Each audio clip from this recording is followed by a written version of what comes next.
Gong. Wah, nah aku nek ngene iki rasane kaya apa? Saya tahu Dut. Oh iya. Rasane kaya bombong nek ati terus. Pancen yo bener kok. Ayo mergo wong enom-enom iki pancen yo sing wajib teruske karo wong tuwa, ngono lho. Sing tuwa iki kebak pengalaman, sing enom kebak anu apa jenenge ngelmu tanpa pengalaman ya kadangkala sok ketelonyok. Semono uga pengalaman tanpa ngelmu aja semungah sesungaran. Aja ana wong tuwa sing nganti ngendika, kowe iki samu apa le, aku nyebak pengalaman. Nek tanpa ngelmu ya ora ana paedahe. Mula loro-loro nek kudu nyawiji dadi siji, ya pengalaman, ya ngelmu. Carane sing sepuh ya gatek karo sing enom ngajeni karo sing tuwa mesti bakale apik kabeh. Iya. Oh nggih, nyatane ming merti dusun we iso pirang-pirang acara. Lah iya aku gumun. Iso kaya ngene apa mergo desane iki desa sing reja ya, Tru. Ha iya. Kadang kala soalé merti desa ki dusun karo desa beda lho kok, dibedake. Desa iki jembar, nek dusun ki ciut ngono lho. Ah mulane kuwi aku ya wis mulai ngerti saiki. Heeh. Kadang kala nane bali dhewe iki diangkat rong dusun. Iya. Petang dusun, telung dusun, nah iki desa. Ha iya. Joglone wae. Elok tenan yo, Gong. Wah, wis ora ana sing ngembari iki. Ha iya. Wah, jan apik tenan. Jare ku yo gawe joglo. Cilik, Truk. Oh. Meng cilik langgo kandang kirek. Wah iya. Ya tak anggap Gunawan kae kirek napa piye? Nek wonge ndelok lara-lara lho iki nek omong senengane. Awang joglomu ki gong nyungging wayang kok. Wis delik-delik dhewe nang omah saya tak unekke kandang kirek. Maksude sing nang jero omah lho. Sing kayu cilik kae kudu joglo ngarep putu. Oh. Ayo engko nek wonge terus nangis nang omah-omahe ado bareng. Iya, wah seneng ya. Ayo piyai-piyai ngendi-endi padha rawuh. Iki bapak-bapak saka IKB ya rawuh. IKB iki apa, Tru? IKB iki Ikatan Keluarga Berencana. Iya. Pundi Pak Ikatan Keluarga apa? Pak Baliarjo. Oh nggih Balirejo, Ikatan Keluarga Balirejo. Wo sing lenggah ning Jakarta, rawuh mrene. Kuwi pecahane utawa cabang saka IKG. Heeh, IKG Keluarga Gunung Kidul. Pecahane ana IKB, IKP, Ikatan Keluarga Playen. Oh. IKS, Ikatan Keluarga Semanu. Ha iya.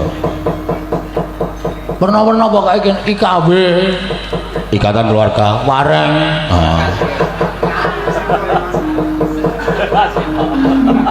Ana IKW kok kancaku ana sing saka Wareng ya. Ha iya.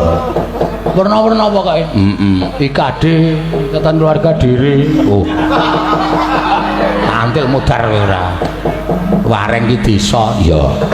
Yo diaturake panyuwunan. Kuwi apa kuwi? Endi, Truk? Kuwi apa kuwi iki lagu kok endi? Wong kok nemuni krungu kuwi apa kuwi kok njur endi ora? Aku lho ngentoke. Ha iya engko gampang. Dipindah larase ben kepenak ya.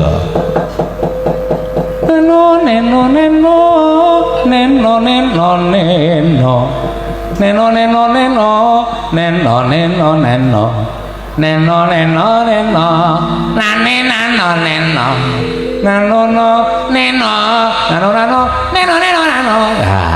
Enak ya iki lagu kuno. Sing aran sapa? Ayo nek pancen pinter. Eyang Cakrawarsita. Eyang Cakrawarsita kuwi salah satu empu pengarang gending Ayu Jakarta. Lho mula tak tepungke Eyang Cakrawarsita daleme Taman Siswa. Kuwi tau tate karyane digawa ning satelit ning NASA kono jenenge Ketawang Basanta. Wah waduh. Kowe kok ngerti? Petro iki lagune sapa-sapa ngerti ya? Iki mau karyane sapa, Cuk? Eyang Cakrawarsita. Wah la ilah. Nah, apa jenenge kuwi? Prau layar Kinarto Sabdo. Nyidam Sari Suwargi Mas Mantos. Cidra Didi Kempot. Banyulangit Didi Kempit. Ya anu Didi Kempot. Pinter tenan e. Iya, ya kudune ngono kuwi. Nah, apa jenenge kuwi burung kakak tua? Mudhar cocote kowe. Sapa burung kakak tua? Nenek moyang. Nenek moyang dekulmu mlocot kuwi anjur meng nenek moyang ya reng. Ya. Diceluki terus. Ya. Kuwi apa kuwi? Sambung ibu-ibu Waranggana. Ya. Engko dibasa Indonesia iki. Ya. Ya. Kuwi apa kuwi?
Kembang melati. Aja korupsi. Kembang menur rakyate ben jujur. Panjen yo kabeh karyane Yang Cakrawarsita ki patuladan kabeh katur. Kuwi apa kuwi? Kembang melati sing tak puja-puji. Aja do korupsi. Marga yen korupsi negara